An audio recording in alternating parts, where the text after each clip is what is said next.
The partisan movement Atesh announced constant surveillance of key bays of the Russian Black Sea Fleet in Sevastopol and control over the movement of ships and equipment. This was reported by representatives of the movement on social networks. Our agents are constantly monitoring key bays and facilities of the Russian Black Sea Fleet. Every movement of enemy ships, every piece of equipment, everything is under our control, the message says. After the last successful strikes on the fleet, the occupiers are trying to disguise equipment, moving it mainly at night and keeping air defense units in constant combat readiness. Atesh pays special attention to the submarine Rostov-on-Don. The vessel has been hit twice by the Ukrainian Defense Forces. It was raised, but repairs have not begun due to the seriousness of the damage and resource limitations. Also under constant surveillance, according to agents, are the rescue vessel Epron and the large landing ship Konstantin Olshansky, seized by the Russians in 2014. Stryletska Bay near Sevastopol, once a key base for Russian warships in occupied Crimea, is now nearly empty and used primarily for mooring tugboats and small patrol craft, the Atesh partisan group reported recently. According to the group, Russia now uses the bay mainly for maintenance work and rare anti-sabotage defense drills, having pulled most major vessels from the area. Recently, the bay has been practically empty. The degradation of the occupation fleet in Sevastopol is becoming increasingly obvious. Stryletska Bay, which previously housed a large number of combat vessels, is now idle, Atesh said. The remaining combat units are periodically rotated and redeployed in an apparent effort to avoid detection by Ukrainian reconnaissance. Every object is under control. No ship will go unnoticed, Atesh said, adding that all ship movements are being tracked and shared with the Ukrainian armed forces. Sevastopol has served as the base for Russia's Black Sea Fleet since the illegal annexation of Crimea in 2014. Repeated Ukrainian attacks using naval drones, missiles, and long-range drones have forced the Kremlin to reduce its naval presence in occupied Crimea. Ukraine has destroyed several Russian vessels, including the Caesar Kunikov landing ship, the Sergei Kotov patrol ship, the Ivanovets missile corvette, and multiple high-speed landing crafts.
British Prime Minister Keir Starmer says the UK is formally recognizing a Palestinian state despite vociferous opposition from the US and Israel. According to Associated Press in a statement Sunday, Starmer said the move is part of a process to bring about an end to the conflict in Gaza and help promote a lasting peace between Israel and the Palestinians. Though the move is largely symbolic, it is a historic moment as the UK arguably laid the groundwork for the creation of the Israeli state when it was in control of what was then known as Palestine in 1917. The announcement was widely anticipated after Starmer said in July that the UK would recognize a Palestinian state unless Israel agreed to a ceasefire in Gaza, allowed the UN to bring in aid and took other steps toward long-term peace. In the face of the growing horror in the Middle East, we are acting to keep alive the possibility of peace and a two-state solution.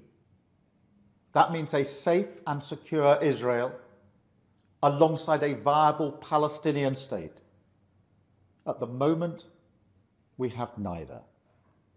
Ordinary people, Israeli and Palestinian, deserve to live in peace, to try to rebuild their lives free from violence and suffering. That's what the British people desperately want to see.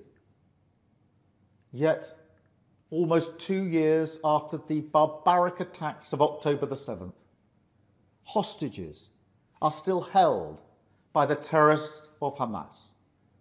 Recent images show the hostages suffering and emaciated. Hamas even refused to release all the bodies of the dead. I have met British families of the hostages. I see the torture that they endure each and every day, pain that strikes deep in people's hearts across Israel and here in the United Kingdom. The hostages must be released immediately, and we will keep fighting to bring them home. Let's be frank. Hamas is a brutal terror organisation. Our call for a genuine two-state solution is the exact opposite of their hateful vision. So we are clear. This solution is not a reward for Hamas, because it means Hamas can have no future, no role in government, no role in security. And we have already prescribed and sanctioned Hamas, and we will go further. I have directed work to sanction other Hamas figures in the coming weeks. Meanwhile, the man-made humanitarian crisis in Gaza reaches new depths. The Israeli government's relentless and increasing bombardment of Gaza, the offensive of recent weeks, the starvation and devastation are utterly intolerable. Tens of thousands have been killed, including thousands as they tried to collect food and water.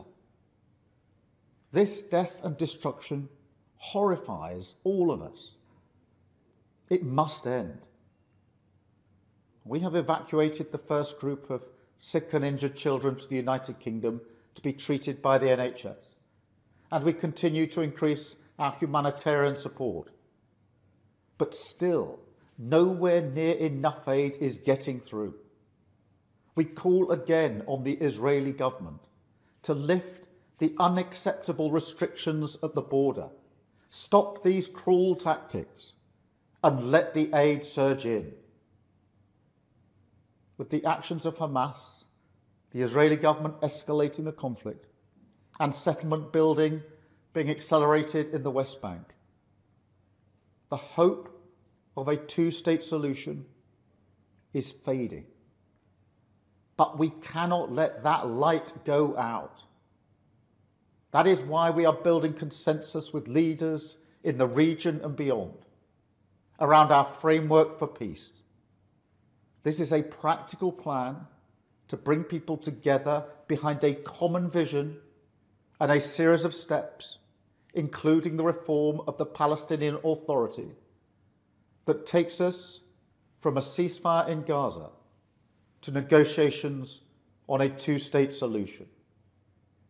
We will keep driving this forward. As part of this effort, I set out in July the terms upon which we would act in line with our manifesto to recognise Palestinian statehood. That moment has now arrived. So today, to revive the hope of peace and a two-state solution, I state clearly, as Prime Minister of this great country, that the United Kingdom formally recognises the State of Palestine. We recognised the State of Israel more than 75 years ago as a homeland for the Jewish people. Today, we join over 150 countries who recognise a Palestinian state also. A pledge to the Palestinian and Israeli people that there can be a better future. I know the strength of feeling that this conflict provokes. We have seen it on our streets, in our schools, in conversations we've had with friends and family. It has created division. Some have used it to stoke hatred and fear, but that solves nothing. Not only must we reject hate, we must redouble our efforts to combat hatred in all its forms. We must channel our efforts, united together in hope, behind the peaceful future that we want to see. The release of the hostages, an end to the violence, an end to the suffering, and a shift back towards a two-state solution as the best hope for peace and security for all sides.